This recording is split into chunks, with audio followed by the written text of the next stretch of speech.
Young Brandon 9mm USA here, and today I want to give you guys a first look at my latest handgun I've added to my collection, and it is the Ruger 9E, which is basically Ruger's economy model of this most excellent pistol right here, the Ruger SR9. So let's take a look at how the 9E comes straight from Ruger. The 9E will come in this no-frills white cardboard box with one magazine, which is a Mechgar-made Ruger SR9 magazine, as you can see. 17 rounds. So in this video I want to cover all the differences between the Ruger SR9 and the Ruger SR9E. First is cost. There is a $100 difference between the 9E and the SR9. So what are you getting for your extra $100 if you get the SR9? You get a nice hard plastic Ruger box with a metal magazine loader and two 17-round Ruger SR9 magazines instead of just one. There's a couple of very notable differences between these two pistols. The first is both of these pistols do have magazine disconnects, and what that means, if you remove your magazine out of the pistol and you try to fire it by pressing the trigger fully to the rear, the gun will not go off till you have the magazine back in the gun. And reset the striker by pulling back the slide of the pistol, and then you can fire it. You can remove the magazine disconnect from the SR9. However, you cannot remove it from the 9E. Ruger did not machine a little hole out of the plastic striker cover for you to be able to press the plunger and the plunger spring inward to remove the striker cover, allowing you to remove the magazine disconnect. So that kind of sucks, because I honestly was planning on removing the magazine disconnect out of the pistol. I did not know that you couldn't remove it out of the 9E previously, because no one else had ever covered it on YouTube. Anyway, I would consider that to be a major difference between the two pistols. Does it bother me that you can't remove it? Well, yeah, it does. Why, you may ask? Because it's just another ridiculous, unnecessary safety feature, in my opinion. Now, would this feature not being removable stop me from buying the 9E over an SR9 if I had the choice to choose between one of them again? No, it wouldn't stop me from choosing the 9E, but I do wish that the magazine disconnect was removable out of the pistol. One thing that Ruger removed from the 9E design that is very present and obvious on the SR9 design was a very large, flag-like loaded chamber indicator. And I am very happy that they removed that feature, because this is what it looks like.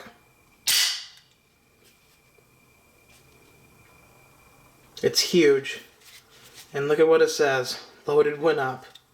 I mean, it's pretty big.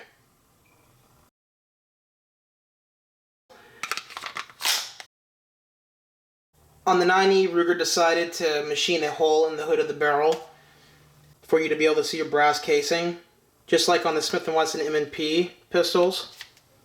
As you can see, this is a Smith & Wesson M&P 9 Tallow Edition. Very similar. The 9E sights are better combat sights because they are bigger and they're easier to pick up. Whereas the SR9 sights are smaller and adjustable for elevation and a little bit more precise. Let's talk a little bit about the trigger on the 9E. When we were picking up the 9E, I looked at 4 Ruger 9Es. So I got the pick of the litter as far as the trigger. That was the main decision point for me when I was looking at the 4 that I was looking at. I was looking for the one with the best trigger. So it's a very good trigger, and it's actually a little bit lighter than the SR9's trigger. But I had to look at 4 of them to find a really good trigger on one of the SR9Es. So I'll just show it to you real quickly. There's a snap cap in there right now.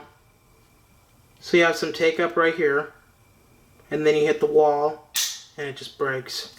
Reset. Pretty good. It's a pretty good trigger for an SR9E.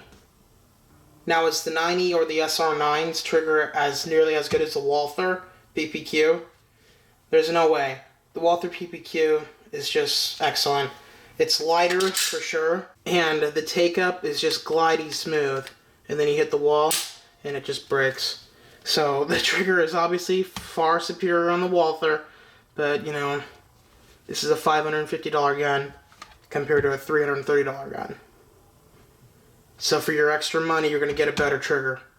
Let's real quickly talk about the guide rod assembly on the 9E. It is actually the same guide rod as the SR9, so that means that the SS guide rods, 304 stainless steel guide rod assembly, will work in the 9E no problem. The RUGER 9E has a very high quality glass filled polymer. Same polymer that's used on the RUGER SR9. It's very high quality. The gun just feels very good in hand.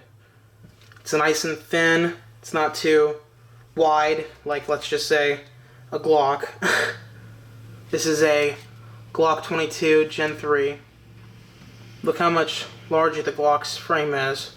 Keep in mind it's the same size as the 17. So if this was a 17, it would have a 17 round magazine. This is a 15 shot, 40 caliber. So, you know, for your money, you're getting a very high quality American made pistol right here. One thing I know people don't like about the RUGERs is the manual safety. For me, guys, it doesn't really matter. It's not something that's going to accidentally get activated. Why? Because it's very positive. The pistol has a 1-slot accessory rail right there, as you can see, under the dust cover. Has an ambidextrous magazine release. The magazines drop freely very nicely. The 9E has more minimal slide serrations. It doesn't have as much machining on the slide as the SR9 does. As you can see, this cutout right here. Actually, from what I've heard, the new ones don't even have this cutout as far as the SR9, but they have more slide serrations. Both of these pistols have stainless steel slides, and this pistol has a black oxide coating over it. We'll see how it holds up. It's not the same finish as the black SR9. The black SR9 has a nitron finish, so I'm not sure how well this is going to hold up as far as the slide finish. I guess we'll find out how well it does. But I'm really impressed with this SR9E, you guys. I actually did miss my nitron SR9 that I sold like 2 or 3 years ago, so that's the reason why I got this. And, you know, to me it seems like a very good budget style handgun at its price point of $330. You know, you get a very high quality Mechgar made 17 round magazine. If you guys are looking for this style of pistol, a full-size pistol, and you don't want to spend the money on a Glock at $550, this might be an option if you don't mind the manual safety or the magazine disconnect feature. As always, remember to like, share, and subscribe for more upcoming guns and gear videos in the future. And remember, your Second Amendment is worth protecting.